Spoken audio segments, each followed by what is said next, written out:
ഒരു financial year കഴിഞ്ഞു, അടുത്ത ഫിനാൻഷ്യൽ ഇയർ സ്റ്റാർട്ട് ചെയ്യുന്നു. പല കമ്പനികളും ചെയ്യുന്ന ഒരു വലിയ മിസ്റ്റേക്ക് ഉണ്ട്. നിങ്ങൾ നിങ്ങളുടെ ബുക്സ് ഈ വർഷത്തിന് ശേഷം ഓഡിറ്റിന് കൊടുക്കും.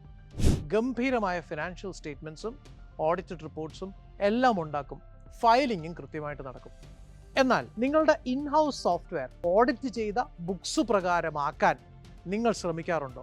അല്പം കൂടുതൽ പൈസ കൊടുത്താണെങ്കിലും ഓഡിറ്റ് നിങ്ങളുടെ കമ്പനി സോഫ്റ്റ്വെയറിൽ തന്നെ ചെയ്ത് റിസൾട്ട് എടുത്താൽ കുറേ അധികം ബെനിഫിറ്റുകൾ നിങ്ങൾക്കുണ്ട്.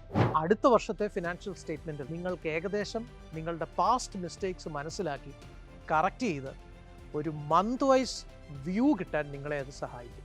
2, നിങ്ങളുടെ ലെഡ്ജർ കറക്റ്റായിട്ടുള്ള ഹെഡുകൾക്ക് കീഴിൽ പ്ലേസ് ചെയ്യാൻ നിങ്ങൾ ആരംഭിക്കും. നോർമലി നിങ്ങളുടെ ചാർട്ടേഡ് അക്കൗണ്ടന്റ് കാറ്റഗറൈസ് ചെയ്യുന്ന പോലെ ആയിരിക്കില്ല നിങ്ങളുടെ ലെഡ്ജർ.